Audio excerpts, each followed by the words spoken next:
In the spring, New York was one of the epicenters of this pandemic. Positive test results jumped from 27% the week of March the 8th to 65% the week of March 22nd. Frontline doctors at the time reported a shortage of PPE. Some hospitals had no more room. Some patients died all alone. That same scene is now playing out in ICUs across our nation. And now the doctors who lived through it here share what they learned, hoping their message helps our newest frontline heroes in their fight.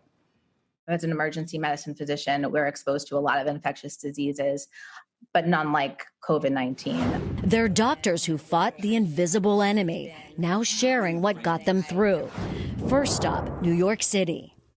Especially at the height of the pandemic, when every single patient was COVID positive, I wasn't sure whether I was going to get sick. And then, of course, bring it home to my family and my friends. Dr. Christine Haynes is also a mother. She tells us the contagion forced her to separate from her little ones for 10 long weeks. Heartbreaking, but important to keep them safe. Her advice to heroes on the newest front line. You're human, and it's okay to cry. It's okay to break down. Believe me, I did many times. Next stop, L.A.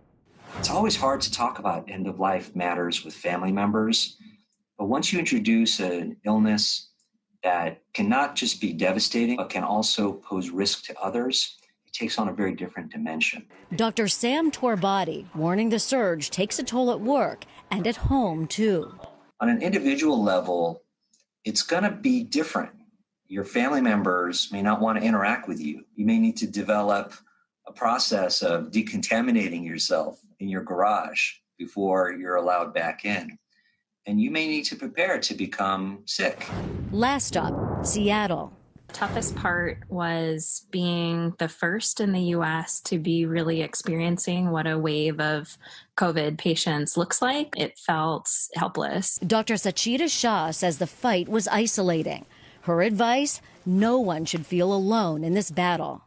Talking to colleagues in other cities where they were also experiencing a surge and know that it was a shared common experience. Those conversations really carried me through. And frontline heroes are the ones carrying us through, giving thanks for you all. For the news, I'm Andrea Day.